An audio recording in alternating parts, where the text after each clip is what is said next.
Nicolete, você também no seu trabalho você começou também muito a olhar também para o lado humano da coisa, eu percebo isso.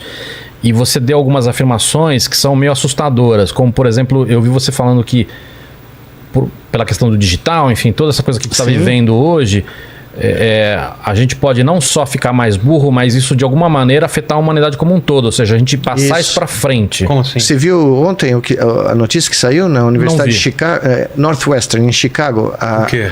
Pela primeira, a Northwestern faz exames de... eu não sou adepto completamente de QI, né? No Brasil a gente chama, né? Coeficiente de inteligência, né?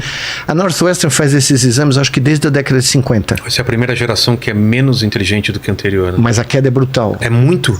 Ontem, pelo menos nesse estudo, eu ainda não consegui ler. A notícia é velha, talvez a nova seja... essa que eu acho que é outra. O que você deve estar se referindo é uma notícia de meses atrás, onde uma outra universidade, que eu não estou lembrando qual, eu estou bloqueando aqui por alguma razão, estudou o vocabulário dos alunos do ensino médio americano. E ele está caindo para 1/3 do que era na década de 50. Tá? Esse estudo do Northwestern, eu não consegui ler ainda os detalhes do estudo, não deu tempo, porque eu li um outro estudo que eu já vou comentar logo a seguir, que é muito mais assustador, mostrando uma queda pela primeira vez na história, nos registros deles de 8 décadas, eles têm uma queda de IQ nos estudantes americanos.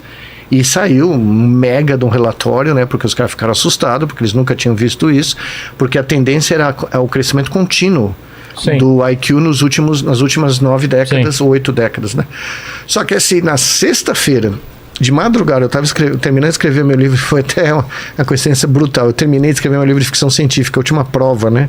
Ah, legal. E eu estava contando o que vai ser o mundo em 2036, que é logo aqui. Eu acho que eu comentei com você outra vez. É distópico?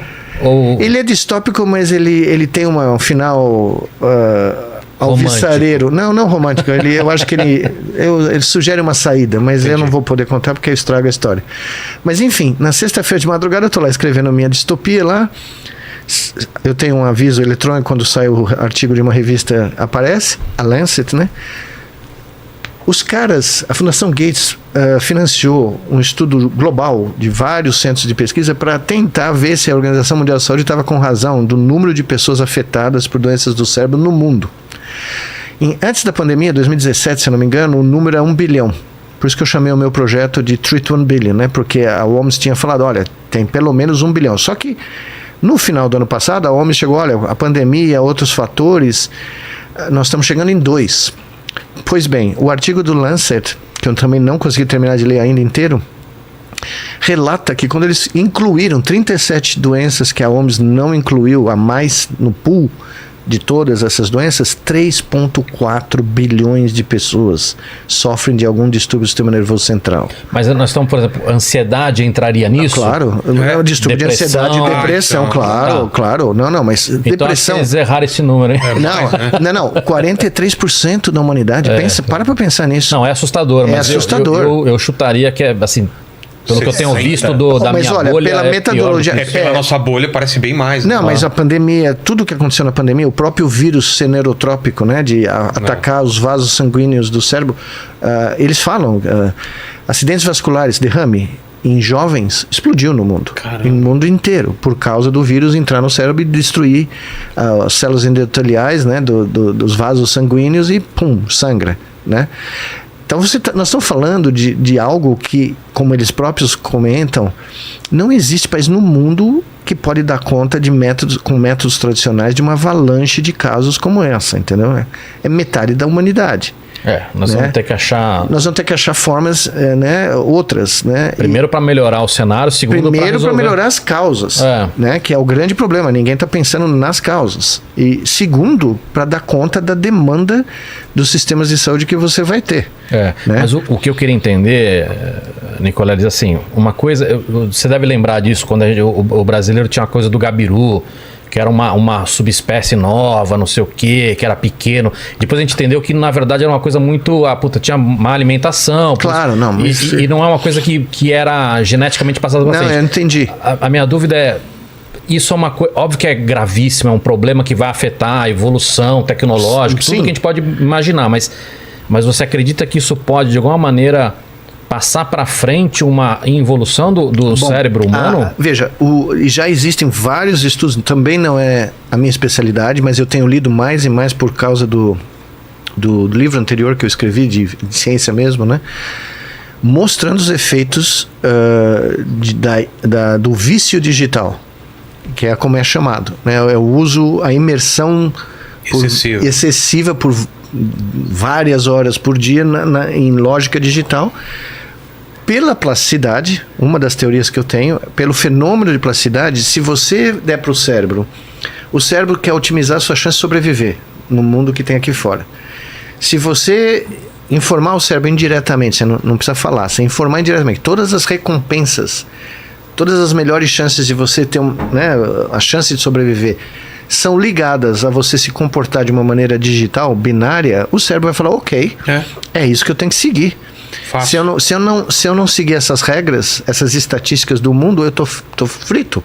Eu não vou conseguir sobreviver e não vou conseguir passar o meu DNA.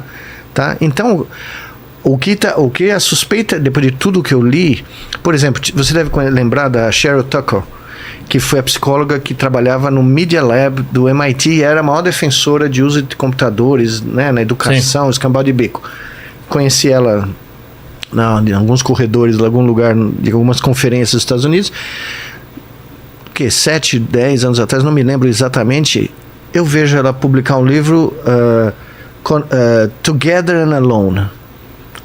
Ou seja, ela começou a examinar e interrogar jovens que viviam no mundo virtual, não tinham contato social, né? A vida inteira era decidida na frente de um computador, e ela começou a descobrir distúrbios de ansiedade, depressão crônica, e ela é uma psicóloga renomada, e ela foi uma das grandes proponentes da disseminação do uso de sistemas digitais. Ela reverteu a posição dela, de uma coragem tremenda o que ela fez.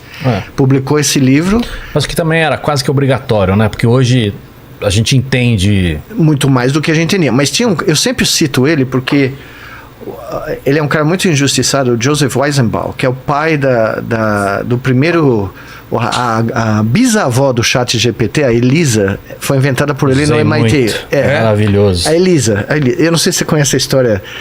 Um dia, o Joseph Weizenbaum... Você não usou isso? Não, o que é? É o primeiro chat interativo. Ele, na época que eu usava, era pro Apple II. Cara, era uma terapeuta. Isso. Que você conversava com ela. Era maravilhoso. O sensacional é que ele nunca teve essa intenção. Tá? A Elisa era um experimento. Ele era um cientista computacional no MIT nos anos 60, trabalhando como... Você trabalhou com o Apple II, você sabe. Eu fiz a minha tese inteira com 26 Apple II com 64 kbytes. Tá? Eu tinha aquela placa extensora que não fechava a tampa. Não fechava a tampa, você tinha que pôr no slot, né? Nossa. E quando sempre que um aluno meu chegava no laboratório, né? Nós tínhamos os computadores lá, o cara chegava olhando, putz, 64 gigabytes de RAM, não vou conseguir. Eu falava, filho, deixa eu mostrar minha tese pra você. Lá no Material e Métodos. Aí de novo o brasileiro. Aí ele chegava pra mim e falava... É o lado gambiarra do... Ah lá, é esse daí que era Elisa? Esse era a Elisa, exato. Então... Mas o plano do Weizenbaum era testar com os estudantes, né, como é que eles iam reagir interagindo, porque ele criou o primeiro sistema interativo, né? Aquela tela verde, né? Fósforo verde, não, é sensacional. Pois bem, um dia o Joseph Weizenbaum, que era do meu time, ele chegava tarde no laboratório de manhã, 10, 11 da manhã, ele entra mais cedo, porque tinha uma aula, 8 da manhã lá, e a secretária falando com a Elisa. Aí ela olha pro Joseph, ele fala isso no livro dele. Ela virou para ele e ela falou, o que você tá fazendo aqui? Eu falei, não, como assim? Meu escritório, eu tenho uma aula, vim aqui arrumar meus designs. Ele falou, não, esse é meu horário com a Elisa. Nossa. A mulher jurava que ela tinha uma psicoterapeuta de verdade por trás do fósforo verde, entendeu? E que ele estava interrompendo a relação privada, a sessão privada. E ele começou a perceber que os alunos dele não saíam mais da Elisa. Caramba. Em vez de fazer o barato que eles faziam. E ele escreveu um livro sensacional e ele virou um pária. Apesar dele ser um dos grandes pensadores do início dessa área, né? Ele começou a ser rejeitado. Ele começou deixou de ser convidado, os caras rejeitavam os grants dele, porque ele começou a alertar. Ele falou, olha, não é um impacto zero. Se a gente começar a pôr as pessoas em contínuo contato com essa nova tecnologia, nós vamos afetar o comportamento dessas pessoas, né? E ele previu, né? Só que ele teve que voltar para a Alemanha. Tá? Aí eu imagino também tem um componente comercial importante, tá, né? Não, sem dúvida, mas o que eu acho bacana é que esse cara era um dos papas do barato, tá? Junto com todos os nomes que a gente conhece, né, da área de inteligência artificial, ele era um dos bambambãs no MIT, tá? E ele teve essa eu diria, não é mais do que coragem, hombridade, né, honestidade científica de verdade, de relatar o que ele estava vendo no laboratório dele, né? E pagou um preço altíssimo por isso, né? Mas ele continuou escrevendo os livros dele e nunca voltou atrás no que ele falou, né? E essa discussão, acho que nós estamos no momento mais pertinente dela, porque nós vamos ver agora com os chats GPTs da vida, muita gente com terapeuta, com namorado, com namorada, com diagnóstico. Eu vou te contar uma coisa, enfim, eu recebi mensagens no Instagram, sei lá, onde gente falando assim, não, à noite eu reviso meus casos clínicos, residente, eu acho. Joga lá no chat. Para saber qual é o diagnóstico. Eu olhei para aquilo e falei, não, peraí, não é possível. Preocupante, assustador. Ou então alguém falou para mim, não, eu não faço mais lição de casa. Eu chego e, né, jogo lá. As universidades americanas estão criando grupos para tentar descobrir fraude acadêmica. Mas vai ser tanto difícil, né? Não, vai ser bem difícil, né? O Nicolés, é pior do que isso. A gente começa a ver agora, você já deve ter recebido, assim, sim, revisão de pares. Feita por... E o cara... Sabe o que é mais bizarro? Revisão de pares é o seguinte, você faz um trabalho científico e esse trabalho ele precisa ser mandado por alguém que não gosta de você, não conhece você e vai revisar esse trabalho. Ou nem te conhece, né? Assim, você é um par no sentido de que você é um colega. Eu sou um neurocientista, você é um neurocientista. Então, você vai revisar aquilo para ver se aquilo tem algum valor Mas mesmo. Posso dizer como meu pai era juiz de direito, né? Quando eu contei para ele como isso funcionava, sabe como ele dizia para mim? Miguel, você é o dono de uma startup de refrigerante mandando a sua melhor fórmula para Coca-Cola e a Pepsi dizerem se é bom ou não. Maravilhoso. Um juiz de direito pegou matou a pau isso aqui. Mas o que eu acho mais bizarro, Nicolés, é que assim, como é que isso está sendo pego hoje? Porque o cara, ele manda e nem lê, porque quando você lê, a primeira frase é a seguinte, eu acho que você poderia mandar a frase desta forma, e escreve a frase, ou seja, aí fica nítido que é um chat GPT. Eu peguei... O cara nem leu antes de mandar. Olha, eu vou te contar isso muito antes, 14 anos atrás, num trabalho importantíssimo nosso, que foi publicado no final, eu peguei 2 revisores que usaram o mesmo material. Eles se comunicaram. E eles foram tão absolutamente imbecis que eles escreveram o texto que um deles escreveu e o outro só mudou umas palavras. Quando eu pus as coisas juntas, a estatística era absolutamente brutal. Eu mandei para o editor, falei, olha, eles estão rejeitando o trabalho porque eles combinaram entre o que é proibido, tá? Se você é revisor de um paper, você não pode falar com outro revisor do mesmo paper. Entendi. Tem que ser independente a revisão, né? Então, até o peer review hoje, que eu tô nisso há 40 anos, né? E é sempre o revisor 2 que enche o saco. São 3 revisores, geralmente. Eu brinco que é sempre o número 2, né? Mas o primeiro adora, o terceiro fala, não, tudo bem. E o 2 fala, não, eu acho que tem um probleminha aqui na vírgula, né? Coloca os o problema desses são os conflitos de interesse que existem. Porque a maioria dos pessoal na academia americana tem a sua empresa, tem consultorias para a empresa. Imagina você manda um paper lá, cujo conteúdo destrói o business plan da empresa que ou ele tem ou ele assessora. O teu exemplo o exemplo do teu pai foi maravilhoso. Não, meu pai pegou matou. Quando eu contei o que eu passava, porque você manda um trabalho, por isso que todo mundo fica muito pé da vida quando alguém vai lá e usa o Twitter para falar, olha, implantamos alguém.